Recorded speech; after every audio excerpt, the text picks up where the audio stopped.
welcome to Raising Digital Citizens 4 out of 5.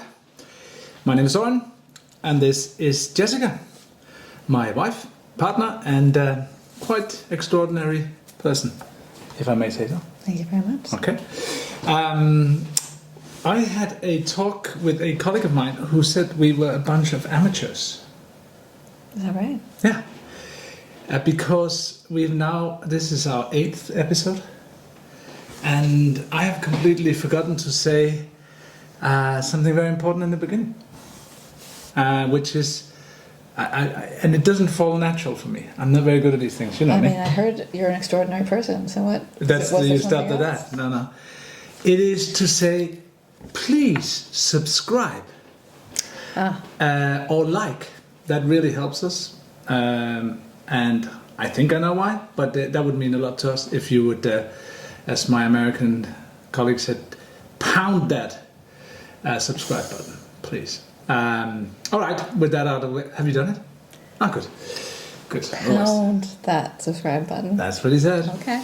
Well, I hope it's done now. We can move on to more important matters, which is to get in with these questions. We've got a lot of questions, but I thought that before we'd start, I would tell you about quite an extraordinary new discovery. There's a new pill on the market, and I think you'll be amazed because it's one of the first medical breakthroughs with absolutely zero side effects. Ozempic. No, it's not. No? Okay. There is probably some. This has absolutely zero side effects. And if you can come up with one, I'll reward you a little kiss on your cheek. Okay. But I'll tell you what it does. It boosts your memory by up to 40%. This is Harvard Medical School. So it improves focus and attention by up to 400% after just one night of proper use. It reduces emotional reactivity and increases emotional control by 60 to 70%. It increases also athletic accuracy and speed. There's a lower risk of catching a cold 4 times. You want to buy it, are you? I'm surprised you're not halfway down the pharmacy already. But here are some really important ones. It reduces the risk of heart disease by 48% and stroke by 15%. This is an analysis of over 1 million people from the European Heart Journal. It increases life expectancy by up to 5 years if you consistently use it as recommended. Not bad. No side effects. Are you a taker? I could be interested. Last one. And you should also be very interested in hearing what this pill does. It cuts depression, the risk of depression, by 83%. And obesity by 55% in kids and 89% in adults. Wow. It's not Ozempic. It's not. And we don't have a new sponsor. This is, and you haven't guessed it, have you? Isn't it, is it that new pill, Get Sleep a Lot? It is. It is. Get Sleep a Lot, Loxin? Did you know? You guessed halfway. Have you seen my notes? You've seen by the questions. All right. What we're actually talking about is sleep. Regular sleep. That's as simple as that. And why are we finding this very interesting? I think last episode we talked about algorithms and dependencies and addiction. And this is very tied to it because if we do something too much, it may just cut into our sleep. Who was it? Was it the Netflix CEO that once in an interview was asked about if he was worried about his competitors, and he said no, our worst competitors sleep. So he didn't see a problem with any other competitors because what he was really competing with was people actually wanting to go to sleep. So sleep is important, and we have questions around that. And should we jump into it? Yes. All right. Let's do it. So shall we take the first one? Okay, first one. My daughter is often in a bad mood. I think it's because of her phone, Good guess. Do you have any advice? I guess we don't know the age of the daughter, but No.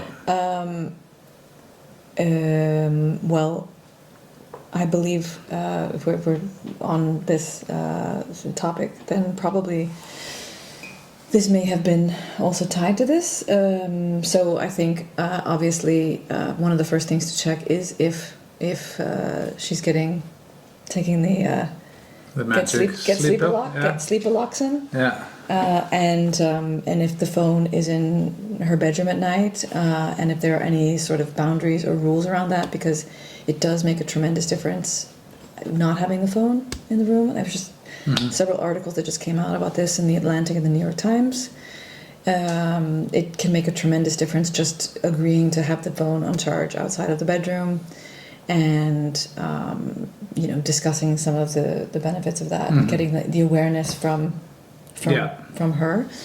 And I will always come back to the importance of acknowledging online life, being curious about online life, and getting an awareness of what's going on in the online world, not in an accusatory way where you come straight at it with you're in a bad mood because you're on your phone, because that's never going to materialize into a good open relationship where you can actually have some.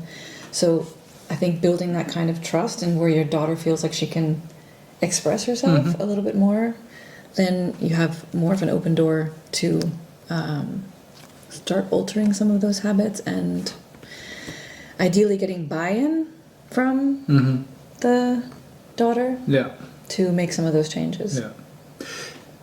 Sleep doesn't get a lot of attention as one of the, let's say, critical issues around use of phones. Typically, a psychologist or an advisor or parent, or especially, would probably say it's something that has happened online. This fear of missing out, or maybe she's seen on Snapchat that everybody's at a party and she's not, or all these crazy standards for which everybody's judged nowadays, it seems, perfect skin and perfect hair and perfect what. And that it could be a lot about sleep doesn't, but sleep is one of those underlying ones that we therefore tend to ignore. But for example, this idea of making sure that if there are issues with mood, etc., that the phone is out of the room at night. I mean, I think any of us can relate to that feeling that it's bedtime and we've checked our phone and that email came in, or we saw something on which races our heartbeat and gets us completely out of the winding down to sleep. And it's the same for kids, girls. There's something happening online, or there's FOMO, or someone has said something that's disturbing, and that even if you put your screen away at that time, your adrenaline's up, and then the rumination starts. And I think girls tend to ruminate a little bit more generally. So this is just another one of those really good habits to get into, I think, just to not have that risk before bed. Yeah. I mean, the half-life of caffeine is 6 hours. So if you drink caffeine, it's after 6 hours, half of it is out of your system. I think some of this drama that unfolds on social media. I did this because I think it's crazy. It's called social media because everything but social. But we'll save that for another day. That things that unfold there in a developing teenage brain can sometimes be beyond our comprehension as parents. It's just, it could be the tiniest little, so-and-so didn't like, or that was a little, why wasn't there a happy emoji, or whatever it is. And we just have no idea. But this thing isn't just, they don't have the same prefrontal cortex development that we have. So they're not able to just, okay, that's it. Let me move on. Let me go to bed. I'll deal with this in the morning. It can really sit there. And if we're not in close contact with them and ask the right question, this could evolve to something a lot bigger. Yes, but let me it's not just asking the right question. It's also, I can't stress this enough, particularly with these kinds of situations, it's acknowledging that this is incredibly real. This online life is incredibly real. It is that feeling of belonging that they get from the social world. So that thought that we can just take the phone away can, on a sort of deeper level, feel like a threat to their very survival, because we evolved to be a group species, and it has moved digitally online into these communities. So the way in is through. Is all I'm saying. Like, it's very important, I think. The way in is through. Yeah. That sounded deep. It is deep. Did you feel the depth of that? It was very deep. Meaning that it's through by being. We have to acknowledge that this is super meaningful for them. Okay. This world is so meaningful for them, and if you want to be heard, which we want to be heard, we have to hear. That's what deep philosophical. I'm almost afraid of the next question. Next if you're question in for that you. kind of mood. That's it for me, isn't it? Okay. How many hours of sleep should my 10-year-old have? Well, yours is more specific. Well, a 10-year-old, I can tell you because I have it written down. The recommendations is that 10-year-olds should have 7 to 12 years old should have 9 to 12 hours of sleep. And 13 to 18, so teenagers, 8 to 10 hours. So they're getting close to our minimum adults. Just in case you didn't think I was an adult. Minimum 8 hours of sleep as adults. And very young kids, if you are out there having very young kids, that's 10 to 13 hours. So we all remember how our babies were sleeping almost all the time. But yeah, a 10-year-old, around 9 to 12 hours. And at that age, whether your child has a phone or not, no judgment either way, that is an age where you can very easily make agreements that there should not be any phones at night. I think as long as possible, well into teens, as long as possible, getting that buy-in to where your phone goes out at night. I really speak for myself. I would love to start doing that more often. Actually, just put the phone, get an alarm clock, and just to say at that age, you still have, while we still have more control as parents over the boundaries, I think we should exert them. It's helpful. Yeah, try and measure how much they actually you may be on the right track. Maybe you're not. The American Academy of Sleep Medicine says that 9 hours is a very good standard for school kids, and they say most get 7.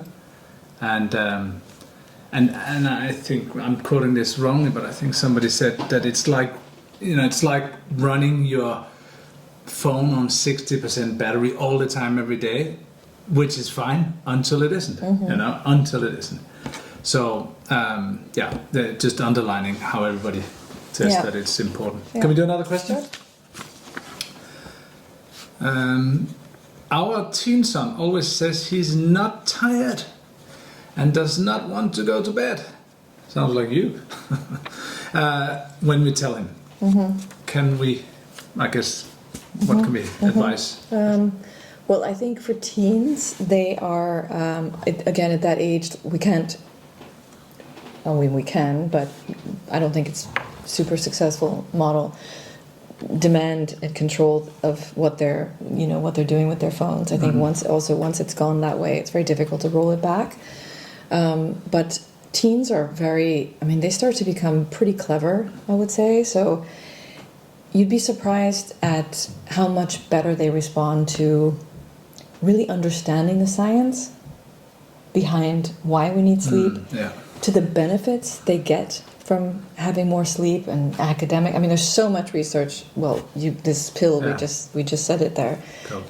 But from academic performance to mood to sports to, there's so many things that I think many parents would be surprised when you approach it from this, just like you would speak to someone, a friend, and another adult, trying to convince them of the benefits of sleep, sharing articles.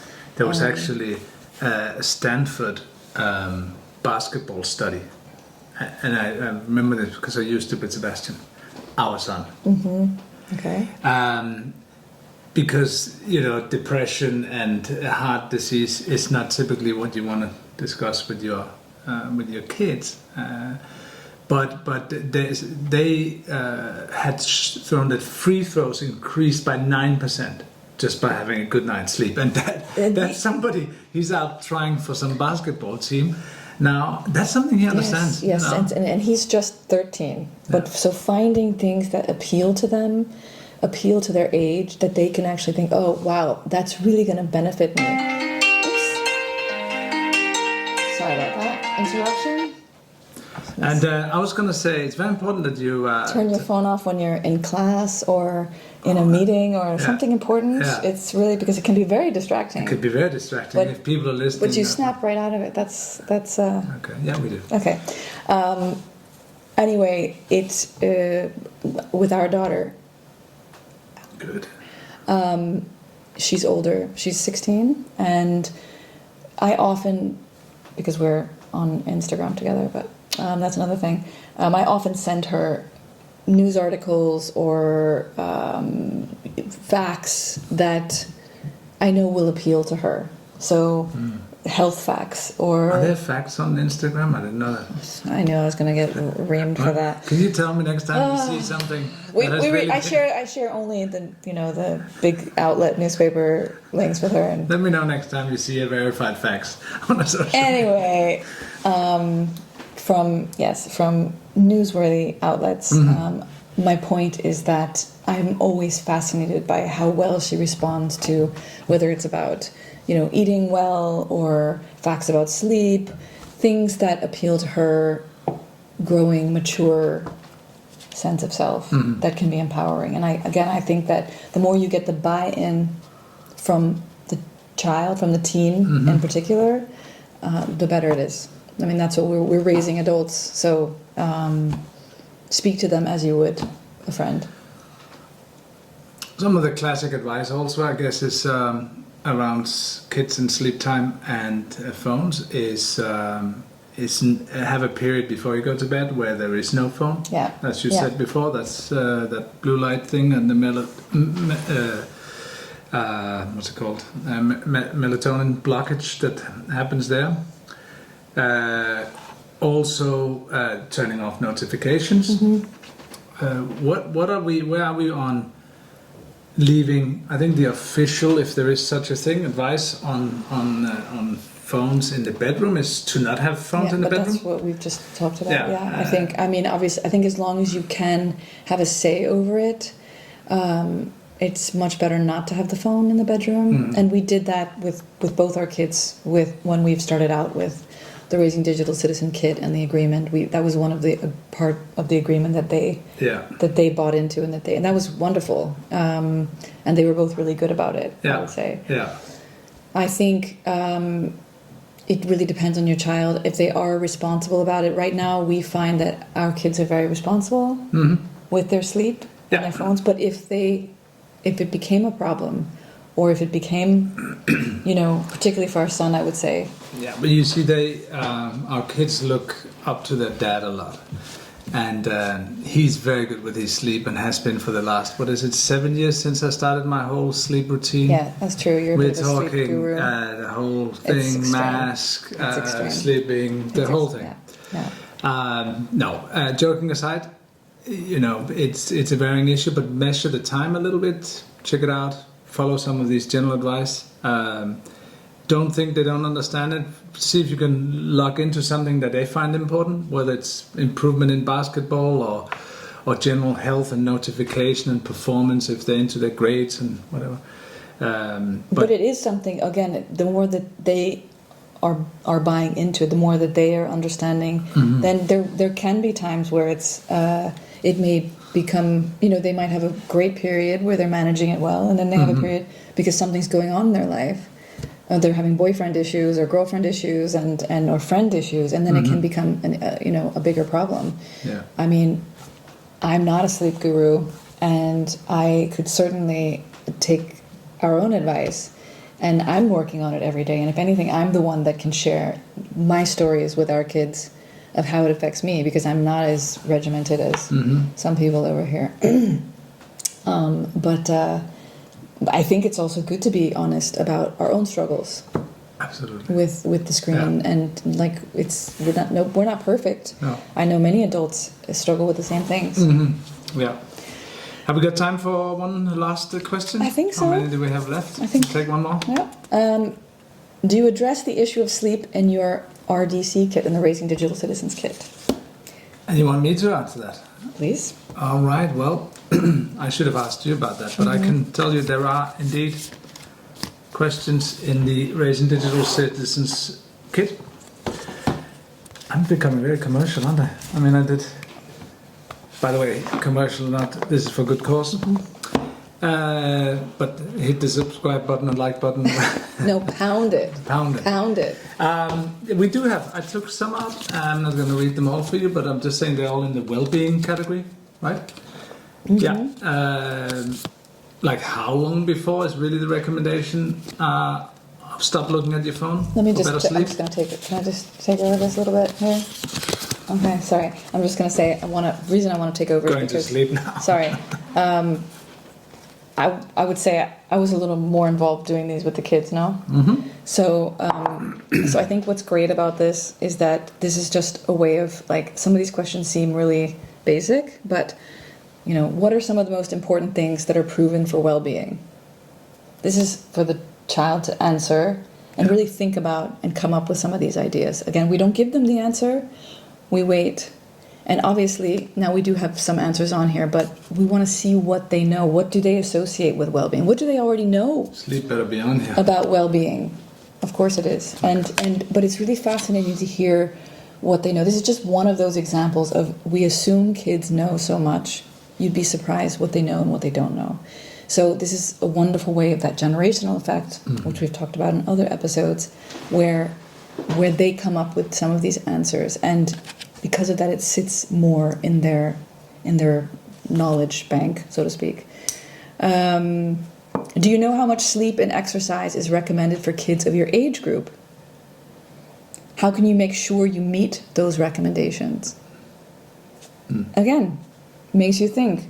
What's my age? Yeah. How much is I have who knows exactly what's recommended for my age group? How much sleep I need? How much exercise I need? And then yes, there is a hint for the answer. But the idea is we want to discuss it because this brings awareness, and it brings their own ideas of, well, do I get enough sleep? Do I get enough exercise? How can I get more exercise? So you'd be surprised how much they're into this. And again, it's sometimes the most simple things that, speaking of getting more sleep, No, I'm good. you'd be surprised how much they enjoy it and how much you will realize it gives to them. I think we've talked enough about sleep. I think so too. Hopefully Should we leave everybody's it at still awake. those 4 questions? I think so. And thank you for being here. I hope you got something out of it. And look after yourself out there, especially right before you go to sleep. Get sleepaloxin. Yeah, that doesn't exist. No. Don't Okay. before you make a fool Don't out of look that yourself. up. Don't look it Yes, up. no, Don't go no. and ask for a pill that No. Just get your sleep Yes. and make sure your kids do it. They deserve it. Yeah. Until next time, have a good time. You too. Bye bye. Bye.